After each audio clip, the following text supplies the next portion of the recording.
how do we create an economy where everybody, from top to bottom, folks on Wall Street and folks on Main Street, have a shot at success? I have to just say from a very personal level, I'm not about to sit here and indict private equity. It doesn't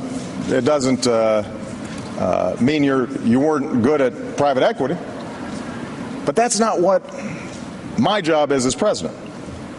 My job is to take into account everybody, not just some. Well, there's a danger that we all suffer from and have for years now in our current political class. Our politicians are incapable of distinguishing between capitalism, where risk is retained and invested by the principal individuals, and extractionism, where effectively other people's money is used under the language and auspices of capitalism, but for very different purposes. Private equity borrows other people's money. Are their incentives the same as somebody who invests their own money? History and mathematics would tell us they are very different things, and yet the distinction between retaining your own capital in your own partnership at your own bank or your own firm and using other people's money, let alone the ability to use the money of the state, creates a total distortion from an opportunity-seeking culture that invents and creates things for society to a risk transfer culture whose only incentive is to manufacture and transfer risk to somebody other than themselves. Peter Schiff joins the table right now. He's the author of The Real Crash, How to Save Yourself and Your Country. Narrative goes along many of these lines. He joins us at the panel. The Cory Booker thing struck me, Peter, and I've watched so many politicians now offer really profound, wonderful language on capitalism, and I think that they mean it, and they want everybody to have an opportunity, everybody to have a fair shake. And I believe everybody's intent of both political persuasion. I believe that most people actually feel that. But we seem to have lost a sense of retained risk. And the difference between an investor who has the responsibility for the risk of screwing it up and the incentive that comes with that, and this new paradigm which basically allows me to get rid of all that risk and call it capitalism. But that's not capitalism. You can call it what you want, but it's not capitalism. What's not capitalism? Well, where you have socialized. Yeah, I mean that's government. That's crony. Well, capitalism. but fair enough. But I'm saying politically, and that's your opinion, and I don't disagree with you, and I agree with what you're saying. But what I'm saying is we have watched since 2008 these words mixed up all over the place. Capitalism is, and I think it's time that we have to have a little bit more compassion for our politicians and teach them. Capitalism is getting a bad name because we're not practicing it. When Obama says we need to create a society where everybody has a chance to succeed, he means that. But we don't have to create that. It's already here. The government just has to get out of the way and let the free market function and stop interfering with all their regulations and all their central planning. Sure, but forget even the fixes, because I understand. But and the fixes. I don't want to get away from the fixes because everybody's got a different fix and a different thing. I want to stick to the singular thing, Karen, which is the concept of retained risk, and whether you're responsible for your decisions and your resources, and to collaborate with us or whoever's around you. And that's not a political posture. Sure. That is a cultural view that we all, as Americans, hold in our identity. We just seem to have lost the ability to understand how to practice it. But it feels like, and I think this is part of the fairness argument the president was talking about, I think it's been part of the lesson that I think a lot of people in that 99% felt when the market crashed, is that there are a lot of people in this country who get to play by a different set of rules, so they don't retain the risk. And, you know, that whereas... And those people come with access to politicians. Right. The access to politicians, but also access, because of their money and their resources, to whether it's tax loopholes, you name it. But I agree with that. But whereas I think a lot of people, and I think what Obama's talking about is there are a lot of people paid their mortgage, did everything they were supposed to do, still lost their house. I don't want to make this about Obama. Don't make it about Obama. This is bigger than that. Right, but he's talking about fairness. Why is it fair that my tax dollars are going to subsidize Solindra's loans? But that's not fair. Fair enough, but listen, we all can forget Solindra's loans.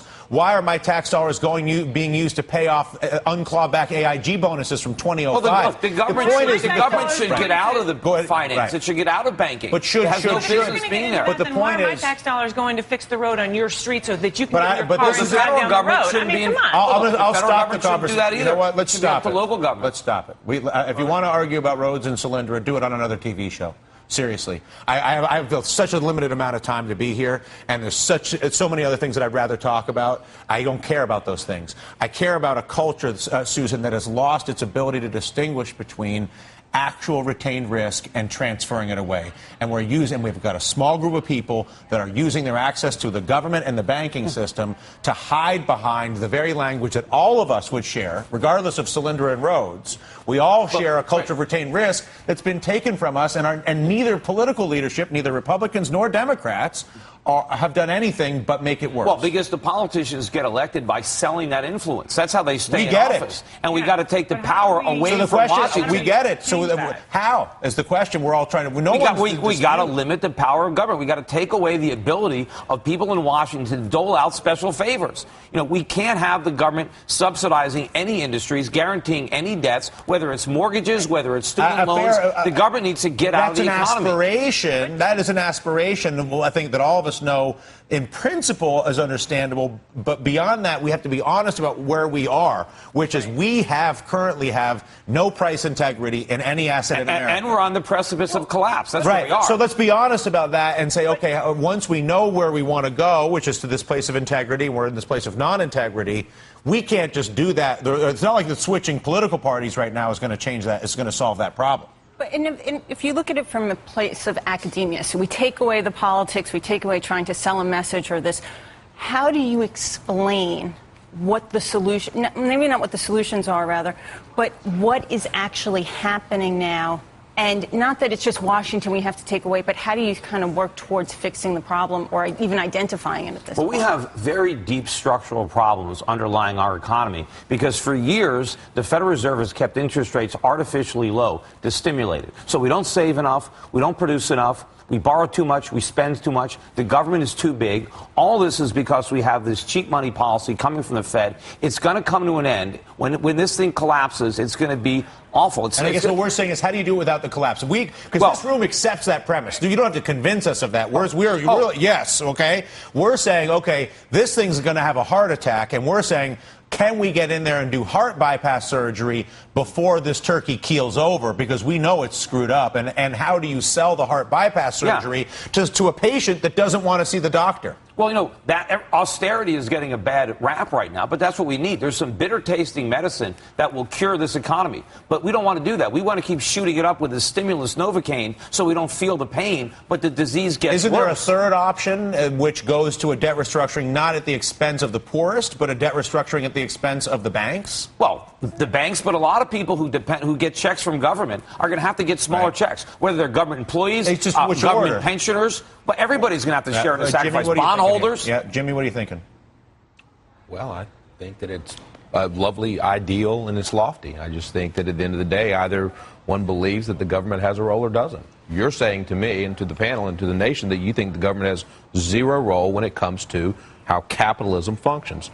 I don't agree with that. I think that it actually does have a role. So you think the government should be able to eliminate capital requirements and invent money? No, I think the government should say if you're going to play big, then you have to put more money up. That's called regulation. Well, of course, I think the free market will provide that regulation. The free market put us in 2008. No, it didn't. That wasn't the free market. That was the government that did that. That's how come I predicted that. But this is a core disagreement. I helped write Dodd-Frank, and I helped write Gramm-Leach-Bliley, and I got to tell you, you're wrong. No, I'm right, and I predicted it when no one else did. You remember? Of course. I wrote. But this is interesting. If you guys will be patient with me, I think this is very interesting because I know Peter for a long time. I know Jimmy for a long time. Okay, and I know that largely the three of us actually agree to the conversation that we're having. The only point of disagreement is whether it was the government that created the problem or whether it is a free market or an unrestricted. How about all of the above? Which is words more than anything, because really what we're saying is retained risk and capital is central to the function of. You think the free market does it? He thinks government does it. No, I don't think government does it. No, I don't. I'm saying government can play a role. But I'm not saying it fair enough.